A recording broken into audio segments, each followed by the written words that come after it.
If you're someone who keeps trying to change everything at once, your eating, your routine, your body, your habits, and then you burn out by week 2 and think, why can't I just keep it together?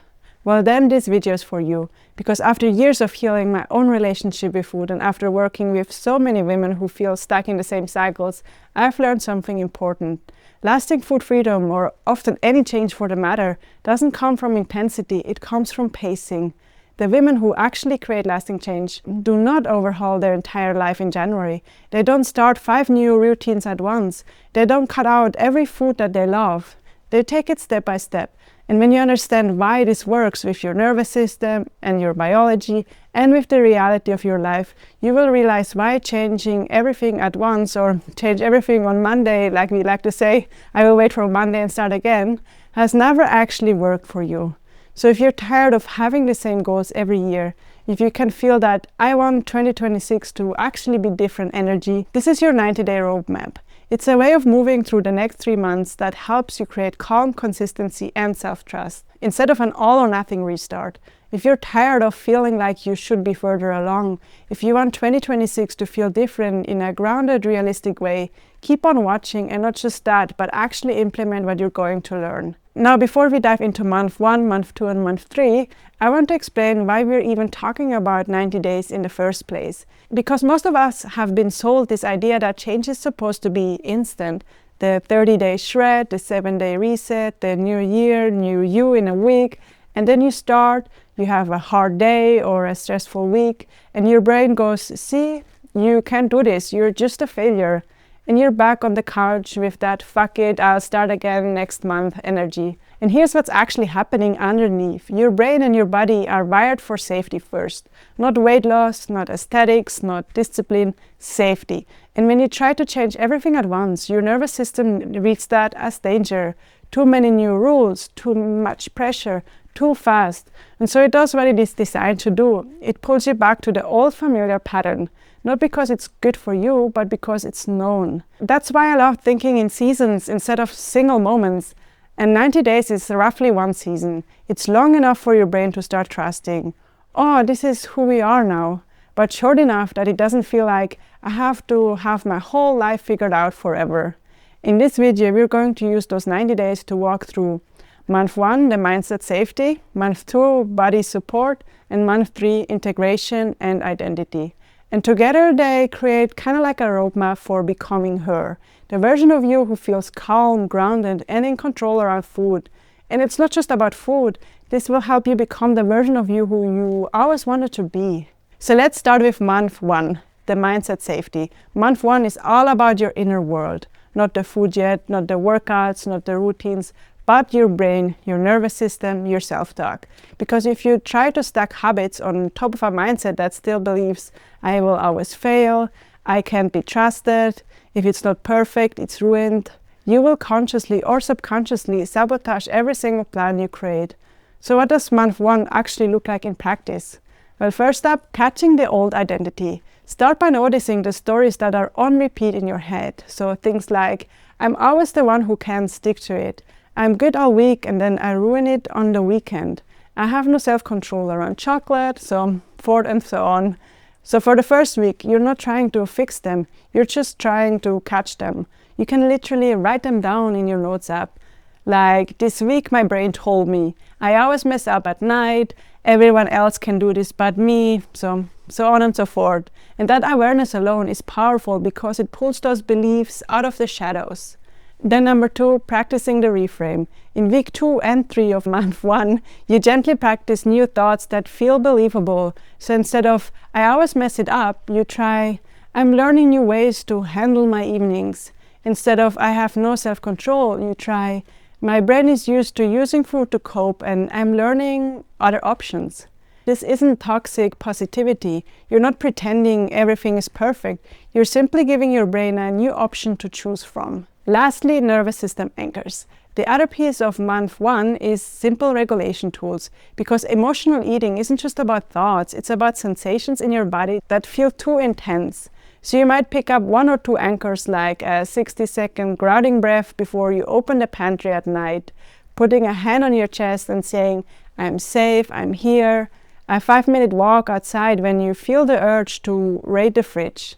You're not trying to stop yourself from ever eating. You're simply adding a tiny pause between the feeling and the food. And when I first started doing this, I realized how automatic my actual behaviors or patterns were. I would go from stress to snacks with zero space in between. So month 1 is about creating that space.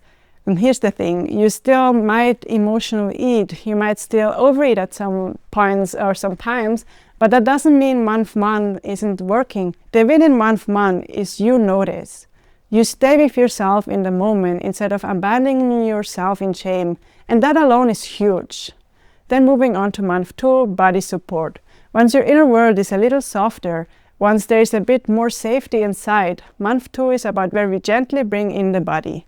Supporting your biology so your brain isn't fighting an uphill battle all day. Because if you're under-eating, over-caffeinated, bloated and exhausted, no mindset in the world is going to make evenings easy. So month 2 is about giving your body what it has been begging for. So first up is consistent, satisfying meals. I say this all the time. So the goal for this is not perfection. The goal is stability. For 3 to 4 weeks, you focus on eating something within a couple of hours of waking, having actual meals, not just bites between calls or whatever you do at work, including proteins, carbs, and fats in most meals, and adding at least one thing that feels satisfying and comforting. If you're used to skipping breakfast, this might look like just adding a simple toast with eggs or yogurt and fruit. If you're used to tiny lunches, this might look like adding carbs so that you don't arrive at 5 p.m. completely ravenous. This isn't a diet, it's you saying to your body, I know you need consistent fuel, and I'm going to show you you're safe. Then number 2, blood sugar and cravings. Many women who struggle with emotional eating are actually on a blood sugar roller coaster.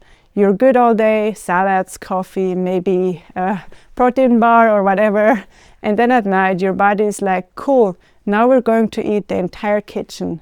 In month 2, part of your work is simply noticing. When do cravings hit the hardest? What did you eat or not eat earlier that day? How is your energy throughout the afternoon? So you might realize, okay, every time I skip lunch, I binge at night. Or if I have some carbs earlier, I don't get that 9 p.m. I need sugar feeling. Again, zero shame. This is just data and not judgment. Lastly, gentle gut and hormone support. Depending on where you are at, you might include more fiber and plans for your gut, eat enough fats for hormone production, swapping one high-intensity workout for a walk when you're exhausted, going to bed 20 minutes earlier, even twice a week. Little things like that tell your system, we're not in a war anymore. In my own journey, this part of my healing journey was wild. And once I stopped under-eating and overthinking every bite, my cravings softened so much. Not because I became more disciplined, but because my body wasn't screaming for emergency fuel all the time. Month 2 is about learning how to feed yourself like someone you care about. Then lastly, month 3, integration and becoming her. Month 3 is my favorite. This is where we weave in the mindset and body work together into identity. Because you're not just learning new behaviors, you're becoming a different version of yourself. This is where we bring in the becoming her piece. So first up, who have you been? At the beginning of month 3, I want you to sit down and gently ask, who have I been these last 2 months? Look at your choices, your patterns, your internal dialogue. Have you been the woman who punishes herself after a binge? Or the woman who's learning to respond with curiosity? Have you been the woman who skips meals to make up for things? Or the woman who is starting to honor hunger even after a messy day? Again, not from judgment, but from honesty and compassion. So you can journal this out if that helps. Then second, who are you becoming? Then I want you to ask, who am I becoming over the next 30 days? Not 20 things, or just 1 or 2 clear identity shifts. So maybe I'm becoming the woman who eats regular meals even when she's busy. I'm becoming the woman who doesn't start over on Monday, she just continues. I'm becoming the woman who can have chocolate in the house without turning it into a full-on binge. And then you ask, what does she do differently on a regular Tuesday? Not a perfect Tuesday, just a normal, slightly stressful, slightly tired human day. Maybe she packs a snack so she doesn't hit that fridge in a panic mode. Maybe she pauses for 60 seconds before eating from stress. Maybe she chooses clothes that feel good now and not when she loses weight. Those tiny shifts are you rehearsing the identity you want in real time. And lastly, your 90-day review ritual. Towards the end of month 3, build in a little 90-day check-in. And you can use these 3 simple questions to actually help you. First up, what am I proud of from these 90 days? Big or small? Even I didn't quit on myself counts. It absolutely counts.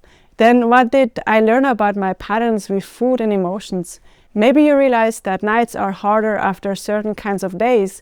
Maybe you noticed how much better you feel when you eat enough. And number 3, what do I want to carry forward into the next season?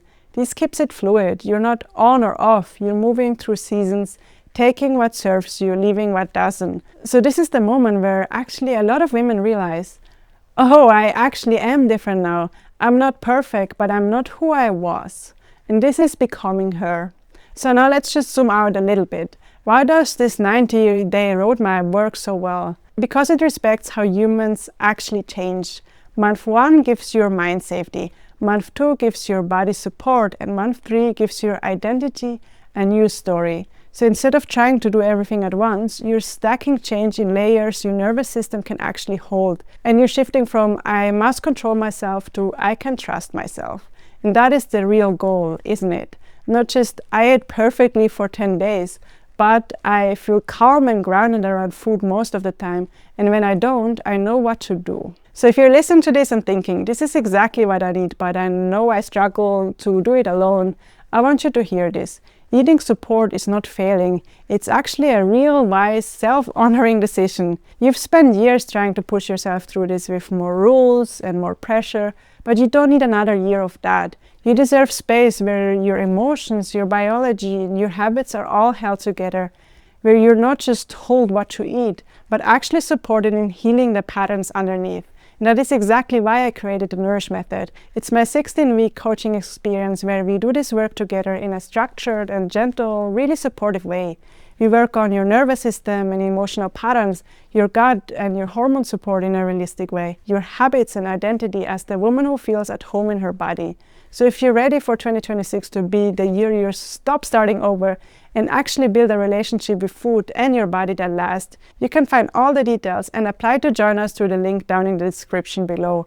You don't have to do this alone, and saying yes to support can be such a beautiful gift to your future self. If this 90-day roadmap helped things click for you, if it took off some pressure or helped you see yourself with a little more compassion, go ahead and like this video, subscribe to the channel, and hit the notification bell so you don't miss the next one. It really does help this message reach more women who need it. And before you go, I would love to hear from you in the comments. Which month do you feel you need them most right now? Month 1, mindset safety, month 2, body support, or month 3, integration and becoming her? Tell me below. I read every comment and I love hearing where you are at in this journey. Remember, you don't need to change everything at once. You just need the path your body and your brain can actually hold on to. You're not broken, you're becoming. So lots of love, and I will see you in the next video.